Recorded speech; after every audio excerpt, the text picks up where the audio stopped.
꿈꾸는 아이 어린이 여러분, 안녕하세요. 오석전사입니다. 오늘은 하나님을 바라보자 라는 제목으로 우리 말씀을 나눠보도록 하겠습니다.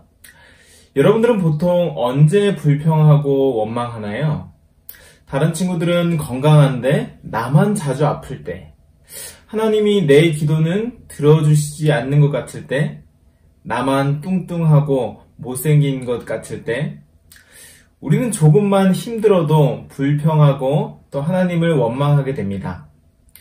오늘 우리가 살펴볼 성경 인물은 아주 큰 어려움이 있었음에도 그것을 참고 이겨내서 하나님께 칭찬받은 사람입니다. 이 사람은 누구일까요?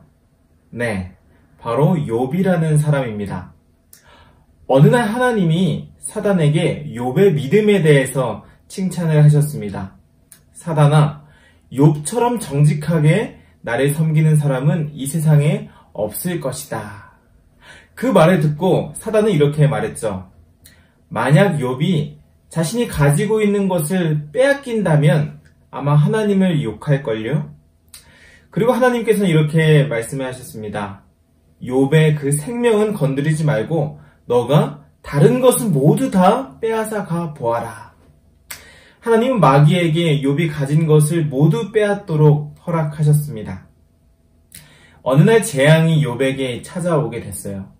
갑자기 하늘에서 불이 내려오고 또 스바 사람과 갈대아 사람의 기습 침략으로 인해서 수많은 종과 가축대가 하루아침에 다 죽임을 당하게 되었습니다. 그리고 태풍이 불어서 집이 무너져 그의 자녀 10남매, 10남매까지 한꺼번에 다 잃어버리게 되었습니다. 만약 어린이 여러분이 욥이라면 기분이 어떨 것 같나요? 정말 슬프고 화나고 하나님을 원망하지는 않을까요? 아마 전도사님이 그런 상황이었으면 그랬을 것 같아요. 왜 나한테만 이런 일이 일어나는 거지?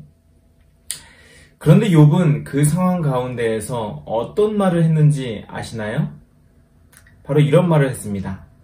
주신 분도 하나님이시고 가져가신 분도 하나님이시니 찬양을 받으소서. 욥은 모든 것을 다 잃은 상황에서도 하나님을 원망하지 않았습니다. 정말 대단하지 않은가요? 하나님을 이 장면을 보면서 사단에게 말씀하셨습니다. 이것 봐, 욥은 너가 생각하는 것처럼 쉽게 나를 원망하는 사람이 아니야.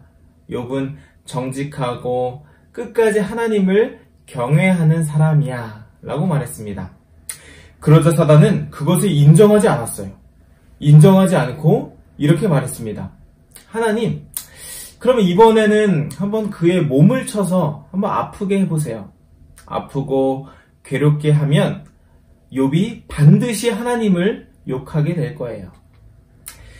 사단이 욥에게 가서 발바닥부터 머리까지 몸에 종기가 나도록 했습니다. 얼마나 간지럽고 아프고 고통스러웠을까요?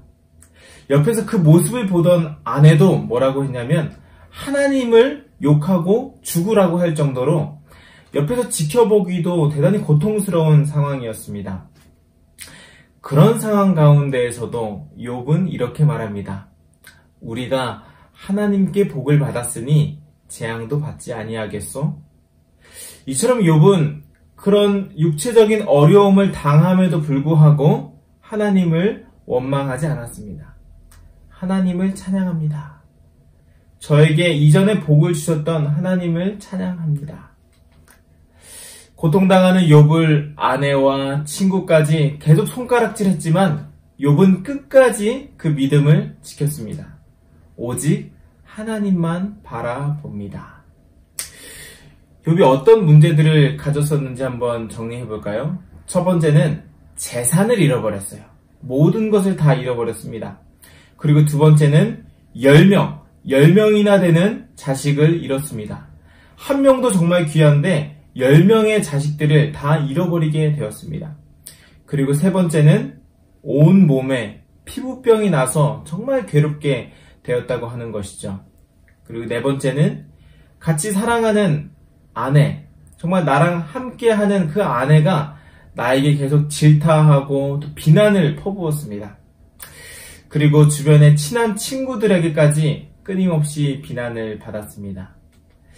하나님께서는 그런 상황 가운데에서도 불구하고 욥이 그 모든 것을 이겨내고 하나님을 바라봤던 그 모습을 보고 기뻐하시면서 그에게 이전보다 더 큰 복을 내려주셨습니다.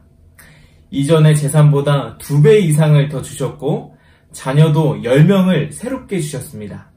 그리고 지금까지 살아왔던 날보다 2배나 더 살 수 있도록 복을 내려주셨습니다. 이런 욥이 있는 반면에 욥과 반대로 하나님께 처음부터 엄청난 부와 지혜와 명성을 다 받은 사람이 있었는데요. 그 사람은 누구일까요? 네, 바로 솔로몬입니다. 솔로몬은 전혀 부족한 것이 없었어요. 근데 한 가지 부족한 것이 있었습니다. 그것은 바로 고난이었습니다. 솔로몬은 모든 것을 다 가졌지만 고난이라고 하는 것을 겪어보지 못했어요. 그래서 고난이 없었던 솔로몬의 삶은 좋지 않게 끝나게 됩니다.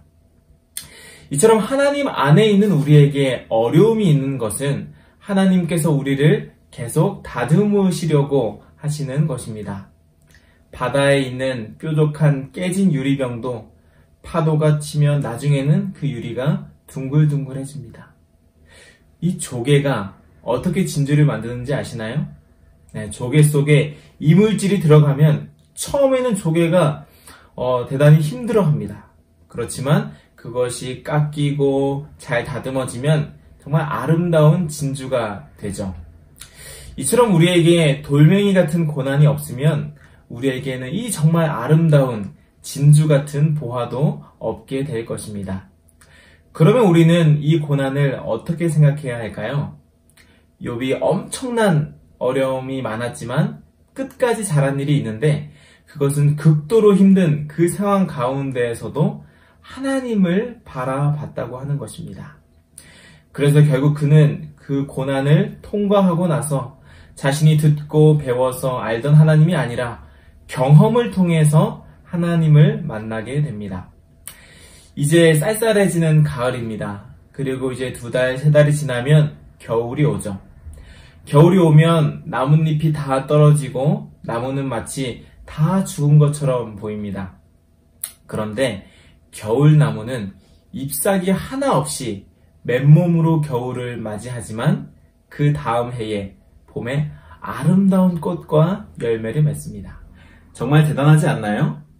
우리는 이 겨울나무처럼 되어야 봄이라고 하는 부활을 경험하게 될 것입니다. 우리가 살아가다 보면 억울한 일이 생길 때가 있죠. 그래서 우리는 흔히 형제나 자매와 싸우면 이렇게 말합니다. 엄마한테 다 이를 거야. 근데 이제는 우리가 그렇게 말하지 말고 하나님께 다 일러줄 거야 라고 말하며 하나님을 먼저 찾는 우리 모든 어린이들이 되었으면 좋겠습니다. 왜냐하면 하나님께서는 우리 어린이들의 기도를 정말 듣기를 원하시고 또 그 기도에 위로하기를 원하시기 때문이에요. 눈물이 나고 힘든 일이 있으면 먼저 무엇을 해야 된다고요? 하나님 있잖아요. 하나님 있잖아요. 저 이래서 너무 힘들어요. 하나님 있잖아요. 저 너무 마음이 아파요. 도와주세요.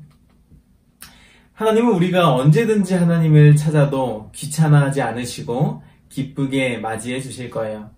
어린이 여러분, 하나님을 바라보는 것이 기도입니다. 우리 모두 기도하는 어린이가 되었으면 좋겠습니다. 누가 나를 괴롭게 하면 우리 이렇게 한번 기도해 봤으면 좋겠습니다. 하나님, 저 친구를 통해서 저의 죄가 드러나게 해주셔서 감사합니다. 저는 정말 죄인입니다. 저에게 은혜를 부어주세요.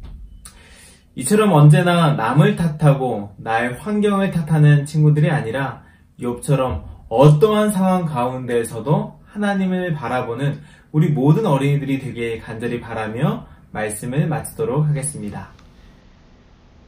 하늘에 계신 하나님 아버지, 오늘도 각자 있는 곳에서 하나님께 예배드리기 위해 모일 수 있도록 도와주셔서 감사합니다.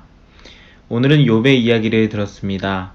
욥이 여러 어려움과 고난 가운데에서도 항상 하나님을 바라봤던 것처럼 우리 모든 어린이들도 어떠한 어려움과 고난이 와도 하나님을 바라보고 하나님을 선택할 수 있는 어린이들로 자랄 수 있도록 도와주세요.